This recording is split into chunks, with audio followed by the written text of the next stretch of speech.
O racismo estrutural e institucional refere-se às formas como as desigualdades raciais estão incorporadas nas estruturas sociais, políticas, econômicas e culturais de uma sociedade. Esse tipo de racismo vai além das atitudes individuais, pois é perpetuado por instituições e sistemas que favorecem determinados grupos raciais em detrimento de outros.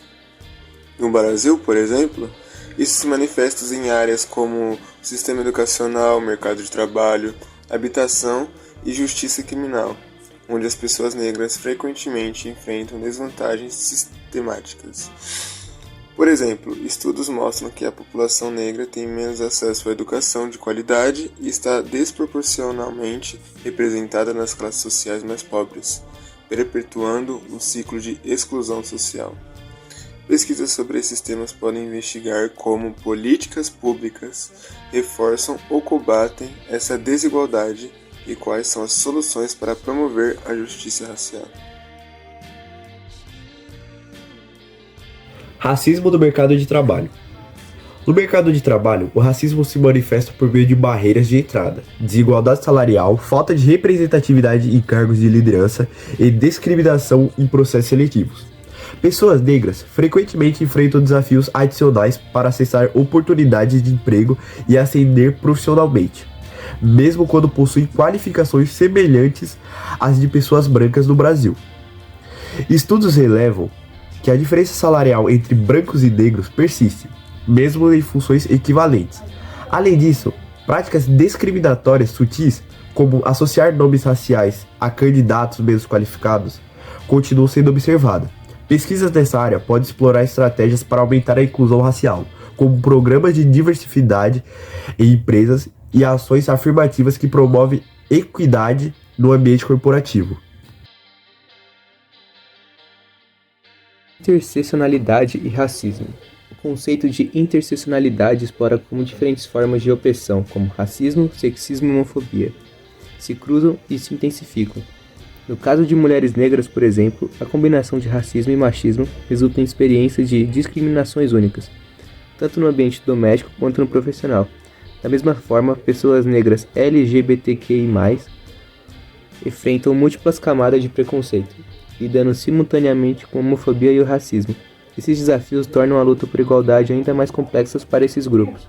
Pesquisa sobre interseccionalidade pode examinar, por exemplo, como políticas públicas específicas podem atender às necessidades de mulheres negras ou de pessoas negras LGBTQIA+, promovendo uma abordagem mais inclusiva e abrangente nos combates às desigualdades. A mídia e a cultura popular desempenham um papel central na formação de percepções sociais sobre raça. Durante muito tempo, a representação de pessoas negras na mídia foi marcada por estereótipos negativos ou papéis subalternos, reforçando preconceitos e limitando a percepção das contribuições da população negra. Nos últimos anos, houve avanços na busca por maior representatividade, mas os desafios persistem. A ausência de protagonistas negros em filmes, novelas e comerciais, por exemplo, ainda é comum, o que impacta negativamente a autoestima e a identidade de jovens negros. Além disso, a forma como questões raciais são retratadas na mídia pode influenciar as discussões sociais sobre racismo. Pesquisas podem investigar a evolução da representatividade negra e o impacto dessa presença na construção de uma sociedade mais inclusiva.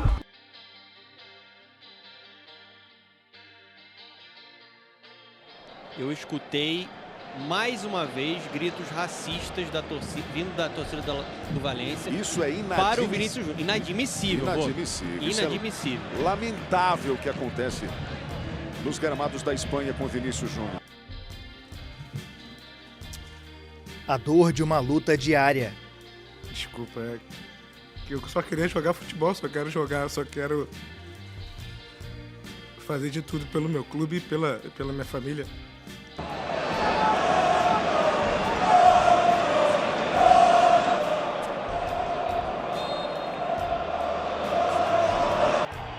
E eu acho que tem uma questão, Voga. Deu para escutar claramente a torcida do Valência, não todos, alguns do estádio, gritando mono para ele, mais uma vez infelizmente, atos racistas, gritos racistas que o Vinícius Júnior tem que conviver e La Liga não faz nada. Vista coletiva nesta segunda-feira e se emocionou ao falar sobre os diversos insultos racistas que precisou enfrentar ainda na curta carreira. A entrevista ocorreu na véspera do amistoso contra a Espanha, marcado pelas duas federações contra o racismo. Bom, ele está apontando ali, ó. Apontando o torcedor, chamando o árbitro para ver. O árbitro pediu pro locutor do estádio para falar alguma coisa. O policiamento agora entrando em ação. O clima esquenta, um jogo nervoso. Grande joia do futebol brasileiro, que fez o primeiro gol pela seleção brasileira na partida do último sábado contra a Inglaterra, no estádio de Wembley. Aconteceu nessa escola que fica no bairro de Itaquera, zona leste de São Paulo. Stephanie é mãe de um dos alunos. Ela recebeu um comunicado onde a escola avisou que as crianças fossem fantasiadas para celebrar a data. Nesse vídeo, o filho de Stephanie aparece vestido com uma fantasia de palhaço, conforme a mãe havia planejado.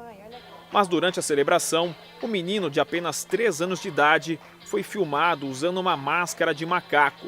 Quando eu abri o link no Instagram, estava o vídeo do meu filho em uma apresentação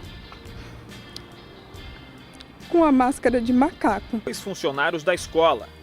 A gravação, divulgada nas redes sociais, causou indignação.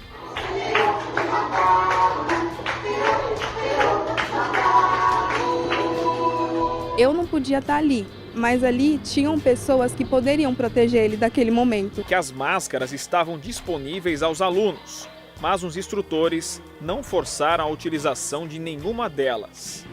E também eu não sei como que vai ser o acolhimento dele. Então, no momento, ele tem 3 anos e eu não vou mandar ele mais para a escola. Informou que o caso será apurado e que a Diretoria Regional de Educação está à disposição dos familiares do menino. Muito difícil você mandar o seu filho de um jeito, saber que lá ele sofreu coisas que você não sabe o que aconteceu. Eu era o único negro do turno da tarde. E eu era bolsista, então o preconceito era maior ainda. Um colega meu simplesmente estava parado comigo, sentado na sala de aula. Do nada ele disse, não quero sentar do teu lado, tu é preto. E ele esfregou assim, ó, tá me sujando. E isso foi ficando na minha cabeça. E depois na graduação, eu fui numa festa de aniversário, de noite. Era uma hora da manhã, mais ou menos. Cheguei na esquina da minha casa, a polícia me parou. Ele me deu um porrete na perna.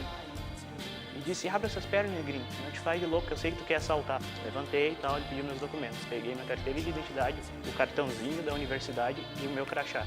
Aí eu mostrei que eu era alguém para ele. Ele não acreditou. Ele, não, isso aqui tu pegou de alguém. Daí eu peguei e virei o cartãozinho, não, mas tem minha foto aqui. Daí ele, poxa, mas é que a gente não é acostumado com um negro inserido numa universidade ou tendo alguma profissão além. O problema é que a gente fica meio isolado, porque a gente não tem uma referência, esse é o problema, a gente não tem uma referência acima da gente. Eu sempre fui o único negro na sala de aula e nunca tive um professor negro. O primeiro professor negro que eu fui ter é aqui a Daniela Santos, aqui na Universidade Fevale. E colegas negros mesmo, eu fui ter no ensino médio, onde a escola era escola pública. E então, aí vinham as questões de bairro, pobreza, daí vêm os outros colegas que são negros também. E uma coisa que eu sempre escuto desde criança, se tu tirou 10, o teu 10 é diferente do 10 tu tem que tirar o 10 acima de ti. Eu abomino isso, eu penso que a gente tem que lutar pela gente. Eu acho que tem que ser batido na tecla. A gente tem que se superar todos os dias.